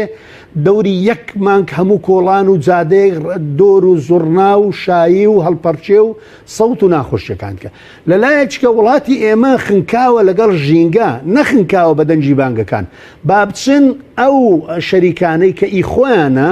ئەو معمەلانەی کە داناوە ئیخۆیانە بۆ دزیان داناوە بۆ گەندەڵیان داناوە بابچن ئەوانە مەناکەن هەوڵی ئەوە بدەن ئەو ژاوەژاوەی لە وڵاتە بەرەبەری مەغریب بە تایبەتی تۆ تەماشای هەولێر بکە شارەکانی کەم تابع نەکردووە بەڵام کاتێک دێوە لە دەرەوە هەولێر تەماشا دەکەی یەک پارچە غێم و بەڕاستی تۆز و غوبار ئەم شارەی داگیر کردووە ئایا بۆ ناچن ئەوان ئەو خەڵکەی ژینگە ئەو خەڵکە چاکەن کە بەشێکی زۆر لەو حاڵەتە سەرەتانیی کە لە نەخۆشخانەکانی ئێمەیە هەیە دەڵێن سەبەبەکەی ئەو ژینگە پیسەیەکە وڵاتی ئێمە لە ڕێی معمەلە ناشەرعی و ناقانونیەکانی ئەوان و معمەلە گەندەڵەکانی ئەوان تووشی ئەم ملەتە بووە بۆیە ئەم ملەتە گرفتی بانجی نییە گرفتی مزگەوتی نییە گرفتی گەندەڵی هەیە گرفتی دزی هەیە گرفتی نەعەدالەتی هەیە گرفتی ئەم زوڵم و زۆرداریەی هەیە لە بەتایبەتی لە مەحاکیمەکان ئیوە هەیە ئەوە تەنامەی بۆ ئێمە ناردۆ دەرێ 15 ساڵ حکم کراون بەبێ ئەوەی هیچم لەسەر بێ بەبێ ئەوەی شایدیان هێناوە شایدەکە محاکم پێی گوتە تۆ شایدیم حاڵەتی دەرێ نەخێر ئەمن بە زۆر بەلێدان وام لێ کراوە مامۆستایانی ئاینی تا چەند پێویستە لە ڕێی لیست و حیزبە ئیسلامیەکانی نێو پەرلەمانەوە هەوڵی دەرکردنی یاسایەک بدەن تا بانگبێژی بدرێ بە خەڵکانێکی دەنگخۆش خەڵکانێکەوە لە دەرونێکی خاوێنەوە بانگێگەدەن دەرونی خەڵک هێور و ئارامەکەنەوە یانی سەرنجام بە دەنگێکی خۆشەکو چۆن پێغەمبەری خوا صلی الله علیه وسلم بە بیلال فەرمی ئەی بیلال بە بانگەکەت دڵ و دەروونمان ئارام کەرەوە بمان حەوێنەرەوە مەبەستمەوەی بە ئێمە بانگ مایە حەوانەوە و ئارامی و هێورکەرەوەی دڵ و دەروون و کۆمەڵگەکەمان بێ نەک خەڵکێک من زۆر جارگومانەکەم لەوە چێ خەڵکانێکی دەنگ ناخۆش بانگەدەن هەر ئەو کەسانە دەسیسێ و کەسانە بن کە ئێستا بانگیان بەلاوە ژاوە واتە هەوڵ بدرێ مامۆستایانی ئاینی حیزبە ئیسلامیەکان لیستی نێو پەرلەمان وا بکرێ کە بانگدان لە خەڵکانێکی دەنگ ناخۆش قەدەغە بکرێ و بدرێ بە کۆمەڵێک گەنجی لەسەرخۆ و دەنگخۆش کەمایی ئارامی دڵ و دەرونی گوێگرەکان بێت بەڵێ بە تەکید پرسیارێکی زۆر وەکو دەڵێ وەجیهە سەرەتا بەڕاستی مامۆستایانی ئاینی بەڕای بەندە لەم قۆناغی ئێستادا باریان قڕسترە لە پێشوو لەگەڵ ئەوەشەکە هەز دەکەم یعنی داوا لێ بردنەکەم بەشێکی لە ئێمەی مامۆستایانی ئاینی وەکو پێویست نەمانتوانیوە پەیامەکانی خۆمان بگەینین بە بەڵگەی ئەوەی کە شعائیرەکانی ئێمە دێن خوا دەفەرمێ ذلك ومن يعظم شعائر الله فإنها من تقوى القلوب چونکە یەکێک لە بنەماکانی بوونی دین لە هەر وڵاتێکە گەورەی شعائیرەکانە بەڵام کاتێک شعائیرەکان دێ بە تایبەتی بینیمان لە جەژن شعائیرەکان وەکو پێویست ئیحتیمامیان پێ نەدرای بەڕای بەندە و بەشێکی دەگەڕێتەوە بۆ کەمتەرخەمی و هەروەها تێنەگەیشتن لەو شعائیرە لەلایەن مامۆستایانی ئاینی چونکە مامۆستایانی ئاینی حەقی خۆیانە ئەم پەیامانە بەباشی بگەینن ئەوە یەک دوو ئەگەر گلەی دووەمم لە برایانی بەڕێزم بی لە ئەوە فراکسیۆنەکانی پەرلەمان بە تایبەتی ئەو لایەنە ئیسلامیانە کە من زۆر جار بە سەریحیش پێم گوتون کە ئێمە ڕاستە ملەتی ئێمە هەندێک کێشەی نەبوونی معاشوانەی هەیە بەڵام گرفتی گەورەتر لەوە هەیە پێویستە ئێوە ئەندامانی پەرلەمان کاتێک ئێوە دەڵێن دەچین ناو پەرلەمان و شعائیری دین بڵین دەڵێنەوە و ئاەت و حەدیث دەدەن تاوەکو خەڵک دەنگتام داتێ دوای ئەوە هەندێشتی قەزیە ئەساسی وەرن ئیشی لەسەر بکەن ئەگەر هەر قەزیەکە ڕاتب و معاشە ئەوە بەشێک لە ئەلمانیەکان ئەوە خەریکینە بەڵام ئێوە وەرن ئەم ملەتە تووشی گرفتێکی گەورەی پەروەردەیی بووە تووشی گرفتێکی گەورەی تعلیمی بووە و تووشی گرفتێکی گەورە بووە کە خەریکە ئینهیار دەکا ئێوە وەرن لە ڕێی ئەندام پەرلەمانی خۆتانە ئێمەش پشتگیرتان دەکەین تەوقیع کۆبکەنەوە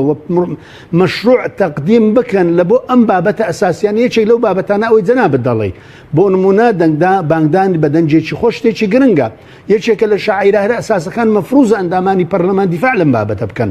و هەروەها ئەوەی کە دەڵێم تەرکیزە خەڵک ئێستا جیرۆدە بۆ بەدەست گرفتی هەرزەکار و بەدەست گرفتی گەنجەکانەوە لەبەرچی لەبەربوونی ئەم هەموو بڵین قاوەخانە بە ناوی قاوەخانە لە ناوی دانێرگەلە و بڵین مخدرات بەکاردەیە کە ئەوە بۆتە گرفتێکی گەورە لە ئەم هەموو حاڵەتە دیاردەیە کە کەسێک لە وڵاتی ئێمە وڵاتی مسلمانان منداڵ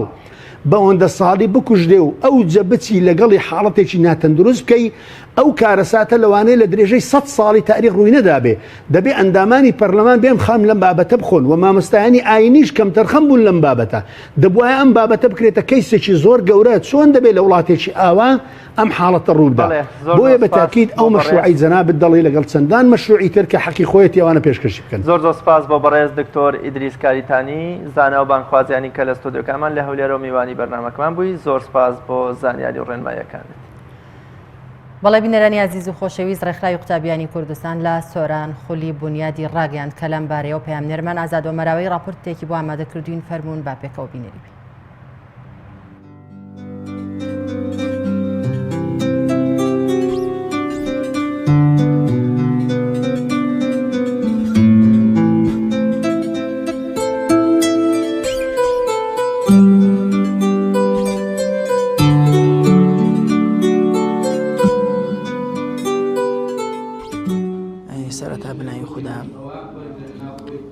دەستخۆشی لە ڕێکخراوی قوتابیانی کوردستانەکەم کە ئەمڕۆ ناوەندەی سۆرانیان بەسەر کردەوە کە وەکو یەکەم ناوەندە دەستیان کرد بە خولەی هاوینیان بەڕاستی خولێکی زۆر گرنگە بە پێویستی دەزانین ئێمەش ئەم خولانە بەردەوامی لە هاوینیاندا بۆ ئەوەی قوتابیان سوودی لێ ببینێن خولەکانیش لە چەند تەوەرەیەک پێکاتووە ئەرک و مافی قوتابیانە لە ناو ڕێکخراودا و هەروەها گرنگی کاری ڕێکخراوەیی لە ناو نێوەندەکانی خوێندندا و هەروەها پەیوەندی ڕێکخراوەیی دیارە ئەمانەش ئەم تەوەرانەش هەریەکە و مەغزایەکی فراوانی هەیە واتە زیانێکی فراوانی هەیە بۆ ئەوەی قوتابیان بتوانن کاری تێدا بکەن و بابەتەکانیش بە تێر و تەسەلی وترانەوە دەستخۆشیان لێ ئەەکەین سوپاسیانەکەین ئێمە وەکو ناوەندی سۆران.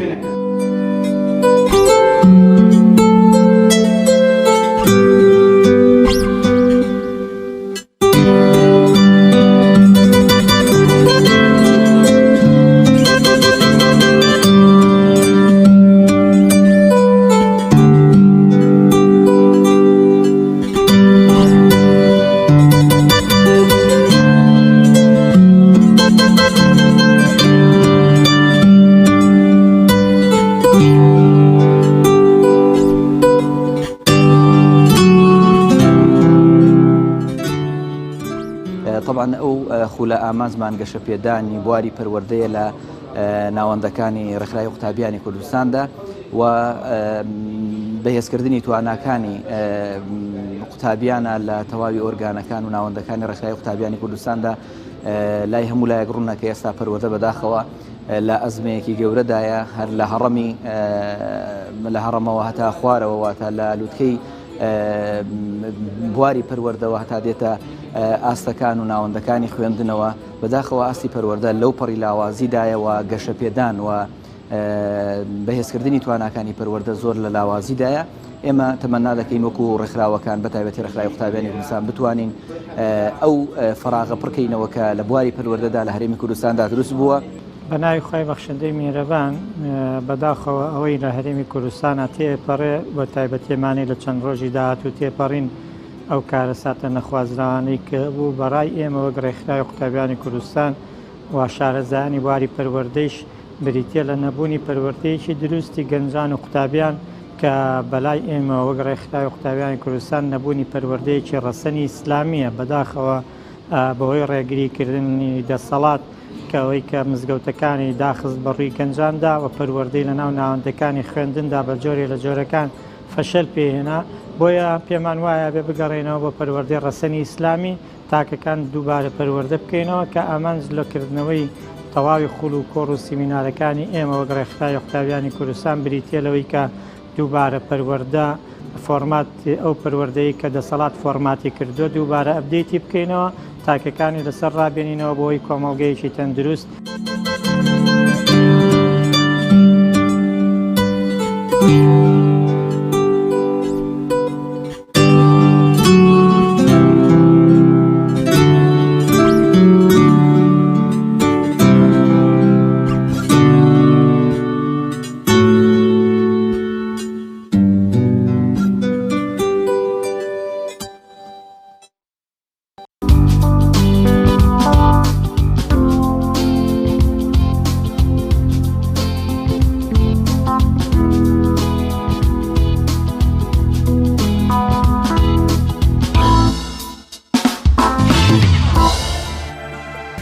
کاریگەری ئاین لە بابەتی ئەخلاق بە تەوەری سێمی بەرنامەکەمانە بێ. ئایا ئاین بەرهەم و بەرەمهێنەری ئەخلاقیان بە شێوەیەکی گشتی هەردووکیان دوانەیەکی پێکەوە نووساون؟ بۆ مەبەستە میوانداری زۆر بەڕێز مامۆستا نوعمان محەممەد ئەڵماس بەڕێوەبەری ناوەندی هەژانمان بۆ فکر و معنەویەت کرد. مامۆستاگیان یاخوا بەخێر بێ و سوپاس بۆ ئامادەبوون. زۆر بەخێر بێ. زۆر بەخێر بێ مامۆستا. سەرجا پێمان بڵێ بزانین ئایا ئەخلاق و ئاین لەکوێ و چۆن بەیەک دەگەن؟ بەڵێ سپاس بۆ بەڕێستان. بابەتێکی ئیشکال ئامێز و دوور و درێژە، بەڵام بە کورتی ئاین و ئەخلاق لە درێژایی مێژوو ئەگەر سەیریکەن دوو وەکۆڵە دوالیزمەیەکی پێکەوە نووساون. تەنانەت ئەم پێکەوە بوون و پەیوەندی ئەوەنە زۆر بووە بەشێکی زۆر لە خەڵک هەتا ئێستش بڕایان وایە لە دەرەوەی ئاین ناتوان تەسەوری ئەخلاق بکەن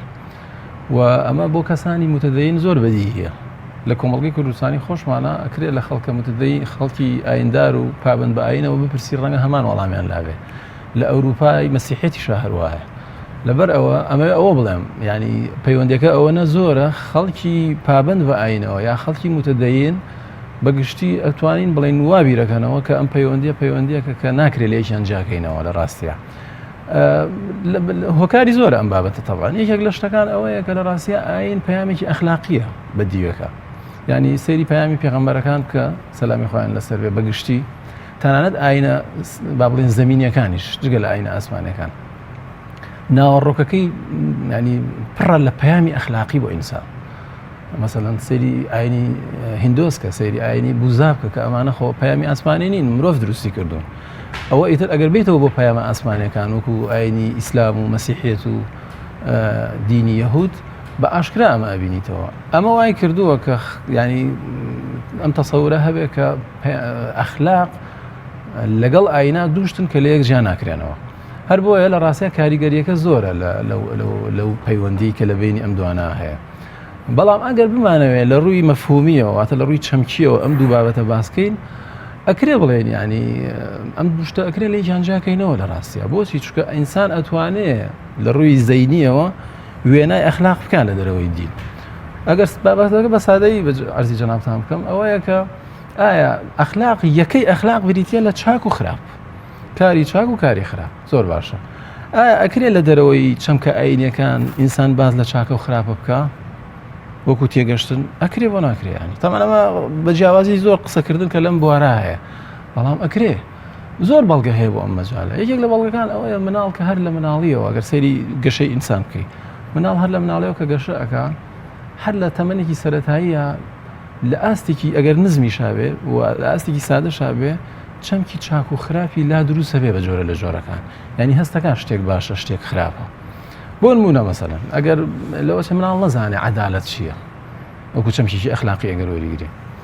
بەڵام ئەگەر ئەو مناڵە هاوڕێیەکی خۆی هەبێ خوشکێکی یابرایەکی نزیک بن لە ڕووی تەمەنەوە لە یەکتر باوکی بچێتەوە بۆ ماڵەوە سێویان بۆ بەرێتەوە دوو سێو بدا بە یەکێکیان یەک سێو بدا بە ئەوی تریان مناڵی ئەو مناڵی کە یەک سێوی وەرگرتووە ناڕزایی دەرنابڕێ ناڕزایی دەڕبڕێ بەس ئەگەر بڵێ ئەمە چییە ئەم هەستە کە تۆ ناڕزایی پێدەڕڕی ناڵێ هەستی یەکسانی خوازیە یا هەستی ئەوەیە کە حەزەکەم عەدالەت بەرپابێ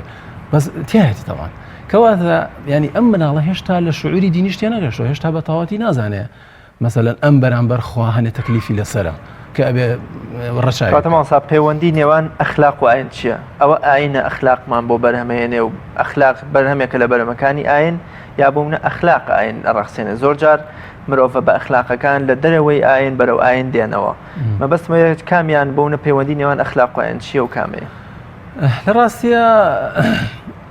وەڵامەکە درێژە بێتەوە ئەگەر تەفسیل مە قسەی لەسەر بکەم بەس بە کورتی من ویستم ئەو عەرزی جەنابتان بکەم لە سەرەتاوە وتم پەیوەندیەکە تون دەبایەکەوە دوایی وتمان ئەکرێت تەسەوری ئەخلاق بکەین بەدەر لە ئاین و ئەمە وازەحە ینی زۆر وەکو بڵێ جێی ئینکاری نییە بەڵام پەیوەندیەکە چۆنە؟ پەیوەندیەکە ئەوەیە بەڕێزان ئاین ئاوا من بیڵم باشترە ئاین ژینگەیەکی لەباری گەرم و گوڕە بۆ پەروەردەکردنی ئەخلاقی یعنی ئێمە ڕەنگە لە دەرەوەی ئاین بتوانین بڵێن ئەم کارە چاکە یا ئەمە فەزیلەتە یا ئەمە بەخێری هەمومانە خەڵک ڕەنگە بتوانێت ئەمە بڵێ بەڵام ئەمە کافی نییە ینی تا ئێرە بۆچی چونکە ئێستا خەڵک دەزانێت کاری باش کامەیە بەڵام نایکە من چی وا لە من بکە کە ئەزانم ئەوە کاری خێرە بەڵام بشیکەم و ئەزانم ئەوە کارێکی خراپە بەڵام نەشیکەم ئەمە گرنگە لە ڕاستیە وەنا ئێستا من نمونەیەکی زیندوو بۆ جەنابتان بێنمەوە گەنجێک ئێستا لە میدیا لە بەریتانە گەنجێکی کورد بۆ بەمانشێت کە کۆمەڵە سەرنشینی ناو ئۆتۆمبیلێک گڕی گرت و خەری بە بسووتێن هەمویان خەڵکی ئەو دەوروبەرە هەمووی شوە بە مۆبایلەکەی تەسویری جۆری سووتانەکەی کردووە باشە ئەم گەنجە کوردە کە مای شانازیشە لە ڕاستیە کە سەیری ئەمەی کردووە ڕای کردووە شووە کۆڵە خۆمان پێڵێن وەکو فیدایت شووە خەڵکەکەی ڕزگار کردووە ئەو خەڵکەی تریش لەوێ بوون زانیویانە ئەمە شتێکی خراپ خەریکە ڕوو ئەدا بەڵام ئیکتیفایان بەوە کردووە کە بەس تەسویریان کردو دوای بۆی بڵاویکەنەوە ئەم کەسە پاڵنەرە دەرونیەکەی بەهێز بووە توانێتی بچی ئەوانە ڕزگارکە قسەکە لێرە هەیە ڕەنگە ئێمە لە دەرەوەی دین بتوانین چاکە و خراپەکان ببینین باشە بەس پاڵنەر چییە بۆ ئەوەی کە ئێمە چاکە بکەین و واز لە خراپە بێنین ئەمە من ئەرزی جەنابتان بکەم پەیوەندەکە ئەوەیە دین ئەو ژینگە گەرم و گوڕەیە کە ئینسان وا لێەکە کە بەرەو چاکە بڕوا و ئینسان وا لێەکە لە خراپە دوو کە ئاین هۆکارێکە بۆ بەرزکردنەوەی ئەخلاق بەتەکید یەکێک لەو خاڵانەی کە باز ئەکرێت لەم پەیوەندیە ئەوەیە کە ئاین شعوری دین عفو ئاین شعوری ئەخلاقی ئینسان بەهێزەکە بەرزەکاتەوە بێشێک لەو شتانە کە ئەگەر بکرێ ئاماژەی پێکەم لێرە ئەوەیە کە شتێک هەیە لە فەلسفەی دین و لە ئەخلاقیشە باسی بەڵێن تەماشاکاری نمونەیی ئەکا تەماشاکاری نمونەیی کە هەندێک لە بابڵێن نووسەرەکان ناویان ناوە الشاهدیە الإلهیە عەرەبەکان بەتایبەت کەسێکی گوت تەها عەبدوڕەحمان یعنی چی؟ يعني ئەوەی کە لە حەدیث پێغەمبەرە درودی خوای لێبێ بیستمانە فەرمێ ئەن تعبد الله كأنك تراه فإن لم تكن تراه فإنه يراك يعني ئینسان خۆی هەستەکەی لەسەر مەسرحێک ئەجوڵێ لەم مەسرحاکە ئەجوڵێ خوای گەورە تەماشایەکە بۆیە بە باشترین شێوە ئەجوڵێ جا ئەمە طبعا بۆ کەسێکی ناموتەدەین بەردەست نییە يعني جیاوازەکە لەوایە بۆیە هەر ئەوە جەخت لێ بکەمەوە ژینگەیەکی لەبارە هەلومەرجێکی لەبارە بۆ ئینسان بتوانێت زیاتر ئەخلاقی بێ لە ڕاستیە زۆر باشە ئەخلاقی باش و پەسەند لە ڕوانگەی ئاینەوە چی و کامەیە طبعا ئەمە ینی هەمومان تقریبا نەکرێ وەڵامی جیاوازی بینەوە دین بەگشتی خوای گەورە مەسەڵەن لە ئاەتێکە ئەفەرمێ إن الله يأمر بالعدل والإحسان وإيتاء ذي القربى يعني من ئەوە عەرزی جەنابتان بکەم ئەخلاقی باش و پەسەند لە دینە ناسراوە پێشوەختیش هەر ناسراوە يعني یەکێک لەو شتانەی کە ئێمە پێشکەشمان کرد لە کۆنفرانسەکەش ئەوە بوو کە خوای گەورە کاتێ ئەفەرمێ خوا فەرمان ئەکا بە عەدل و بە ئیحسان ئەم دوو چەمکە يعني ئەم گوتارە پێشوەخت ئەوەی پێشفەرز وەرگرتووە کە ئەمە خەڵک خۆی ئەزانێ عەدل و ئیحسان چییە مەسەلەن کەلیمەی معروف زۆرە لە قورئانە باشە زۆر بەکار هاتووە یەأمرون بالمعروف معروف کەواتە ئەو شتەیە کە خەڵک خۆیان نەزانن کامەیە قسەکە لێرایە بەڕێزان چاک و خراپ جگەل لەوەی قورئان فەرهەنگێکە کە ئەم چاک و خراپانەی جەخت لێ کردوتەوە و ئینسانی هەنداوە بۆی چاکەکان بکە و واز لە خراپەکان بێنێ بەڵام لە ڕاستیە ئاشکراشە بۆیە ئەگەر من ینی هەنێ وردە قسە بکەم لە خزمەت جەنابتانە یەکێک لەو شتانەی کە وەکو بڵێ وەکو دایکی فەزائیل وەکو دایکی ئەخلاقیات ئەناسرێ لە ئیسلامە بریتێ لە چەمکی تەقوا و ئەمە کۆمەڵە ڕیوایەتی شتە ئیدی ئەم قسەیە ئەکەن لە زۆر شوێنە ئەم بابەتە هاتووە من ئەگەر نازم دەرفەت ببێ حەزەکەم هەر زۆر بە خێرایی ئاماژە بە ئاەتێک بکەم طبعا زۆربەی ئاەتەکان بەم جۆرەیە بە زۆر بە خێرایی ئاەتێکمانەیە باسی تەلاقە تەلاقەیەکە لە بابەتە توندەکانی ناو کۆمەڵگە ینی ئەو بابەتانەیە کە مشتومڕ و شەڕی تایە باشە لەم ئاەتە ئەفەرمێ کە کاتێ ئینسان خیتابەکە بۆ پیاوانە کاتێک کە خێزانەکانتان تەلاقدا پێش ئەوەی بیان گوێزنەوە چەندێکیان بۆ هەیە لە مارەی فەنیصف ما فەرەضتم نیوەی ئەو مارەیە بۆچی چکە نەگوێزراوەتەوە جا دوای ئەوە فەرمێکی ئیلا ئەن یعفون ئیلا مەگەر ئافرەتەکان خۆیان لەو بەشە خۆش ببن باسی عەفو هاتووتە ئاراوە ئەو یعفو الذی بیەدیه عقدەة النکاح یا ئەو کەسەی کە کاری بڵێن بگرێ بەستی نیکاحەکەی بەدەستە زەواجەکەی بەدەستە ئەوە ینی عەفوەکە بکە لێ خۆشبوونەکە بکە جا ئەوە یا وەلی ئەمری ئافرەتەکە ئەگرێتەوە یا مەبەست پیاوەکەیە بەپێی ئەو ینی جیاوازی بۆ چوون هەیە لەو ئاەتە دوایە فەرمێکی مەبەستم کۆتایی ئاەتەکە وأن تعفوا أقرب للتقوى مەبەستی هەموویەتی هەم پیا و هەمژن ئەگەر ئێوە عەفوتان ببێ لێبوردەییتان ببێ لەم مافانەی کە هەتانە بەسەرێکەوە ئەوە نزیکترە لە تەقواوە من لێرە ئەمەیە بڵێم هەستەکەی ئەسڵی بابەتەکان بریتە لە تەقوا تەقوا بە مانای پارێزگاری بە مانای ئەوەی کە خوا بە شاهید بزانی بەسەر خۆتەوە و بە بەردەوامی بۆی بگەڕێتەوە بۆیە مەوزوعی ئیمان بەخوا بە پایەی سەرەکی ئەخلاق ئەزانێت ئەگەر ڕێگەم بن یەک جملە بڵێم دیستۆفسکی ڕۆمانوسی گەورەی ڕووسی لە سەرەتای سەدەی 20 دێڕێکی نووسیوە کە زۆر دەنیاوەتەوە ئەڵەشی ئەڵێ ئەگەر خوا نەبێ هەموو شتێ ڕێگە پێدراوە لە ئیسلامیشە هەمانە ئەفەرمێ ئیدا لەم تەستەحی فەصنع ما شئت بۆیە ئەمە بابەتێکی گرنگە لە زۆر باشە مامۆستا کەواتە هەر کەسێک ئەگەر دیندار بێت یان کەسێک بڵێن کەسێکە بین ئەڵێن ئەم کەسە زۆر دیندانە ئەتوانین بۆ کەسە بڵێن بە ئەخلاقە چونکە دوجار ئەخلاقە ئەخلاقە لە ڕاستیە نەخێر بەداخەوە ینی چونکە هەر لە با بڵێن دەخە دینیەکان ناتوانین ئەوە ببینین ئەفەرمێ هەر لە مۆزوعی زەواجە ئەفەرمێ ئیدا جاءەکم من حەدیثەکە ئەنواعی بڵێن بە شەش لەفزی ڕیوایەت کراوە من ترضون دينه وخلقه دين و خلقی جا نەکردوێتەوە ئەکرێ ئەم دوانە یەکشت بن یەکشت نین چونکە ئەگەر ینی پێغەمبەر درودی خوای لەبێ لەو کەسانە نییە کە قسەیەک ینی مرادیفی هەمان واتایی بەکاربێنێتەوە دین جایە و خلق جایە بۆیە نەخێر بەڵام مەفروزە ینی پێشگیریمانە ئێمە وایە دین ئەبێتە ئەو هاندەرە گەورەی کە مرۆڤ ئاین پەروەرەکان مەفروزە زۆر بە ئەخلاق بن بەڵام لە ڕووی منطقیەوە یەکسەر ناکاتەوە ینی هەرکەس دینی هەبوو ئەخلاقیشی بەرزێ بۆچی چونکە ئەکرێ کەسێک دینی هەبێ عیباداتی بەرامبەر بەخوای گەورە ئەنجام بدا بەڵام تێگەشتنی هەڵەبێ تێگەشتنی هەڵە بەرامبەر ئەوەی بۆچی ئیلتیزامەکە لە بەرامبەری خوا و لە بەرامبەری دینە واکە کە ئینسان ئەخلاقیاتی خراپ مەسەڵەن زبری بەکاربێنێ وانە مەسەڵەن کەسێک خۆی لە ئەسڵ لە تەبعیا زبرە لە تەفسیر لە شەریح و حەدیثایەکی لەو قسانەی کراوە ئەوەیە لەوە چ کەسێک بە تەبیعەت زبر بێ بێڕەحم بێ باشە ئەمە جێبێتەوە لە ناو دینە تەمان جێبێتەوە دکتۆر لەبەر کاتی بەرنامەکەم زۆر کەمی ماوە کۆتا پرسیارەکەم بۆچی لە ئێستادا هەست بە نامۆیی ئەخلاق و فەراغی ئەخلاقەکەین لە کۆمەڵگا ئەوە لەم سەردەمی مادەگەرێتی و ڕواڵەت بازیە ئەخلاق توانین چیمان بۆ بکە زۆر بە کورتی زۆر بە کورتی پرسیارەکە درێژە بەستر نازانم چۆن نەتوانم جوابی بەمە ڕاستێکی ئەم سەردەمی قەیرانی ئەخلاقی پێوترێ بۆچی بەشێکی هەر خزمەتی ئەو پرسیارەی جەنابتانەکە لە سەرەتاوە یا خزمەتی تەوەری بەرنامەکە کە پەیوەندی ئەخلاق و دینە بە کەسبوونی دین لە دنیا بەگشتی یا با بڵێن ڕێنمای ئاینیەکان ئەمە تەسیری کردووە کاریگەری کردو لەسەر ئەوەی کە ئەخلاقیاتیش خەڵک بۆ پێویست پابەند نابێ پێوەی ئەمە مەسەن سەیری ڕۆژهەڵاتی ناوەڕاست مەکە سەیری دەرەوە وە بەگشتی ڕۆژهەڵاتی ناوەڕاستیش زۆریش وەزعی باش نییە لە ڕاستیە بۆیە ئێستا ئەم سەردەمە فەیلسوفەکان و ئاڵێن سەردەمی قەیرانی ئەخلاقیە کۆمەڵی فەیلسوف لەم مەجالە بەجددی ئیشیان کردووە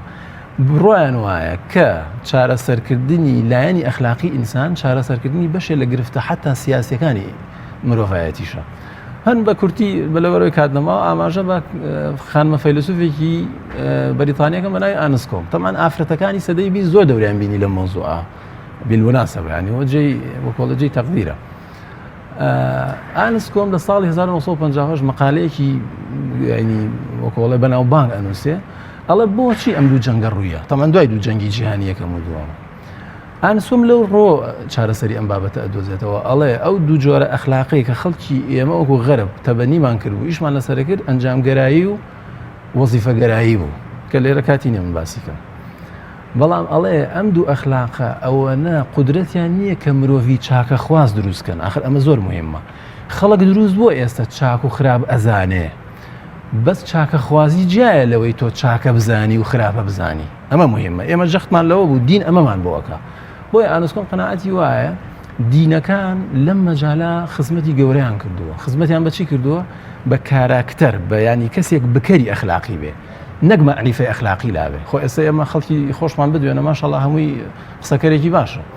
بەس لە مەیدانی عەمەلا کێ ئەچێ خەڵکە سوتاوەکەی ناو ئۆتۆمبیلەکە دەربێنێ ئەوە گرنگە دین ئەبێ ئەوە بۆ ئێمەکە ماسەیان زۆر سپاس دەکەین تێر نەبووین لە قسەکان بەڵام کەمی کات وای کرد کە بەتایی پێبێنین زۆر سپاس دەکەین یاخوا بەخێربی بەڵێ ئازان و خۆشەویستان لەگەڵ هاوکارم شەیدا بەم شێوەیە هاتینە کۆتایی بڕگە و بابەتەکانی ئەمڕۆمان تا بە گەشتنەوەیەکی تر بە خوای گەورە و مێرەبانتان ئەسپێرین خواتان لەگەڵ.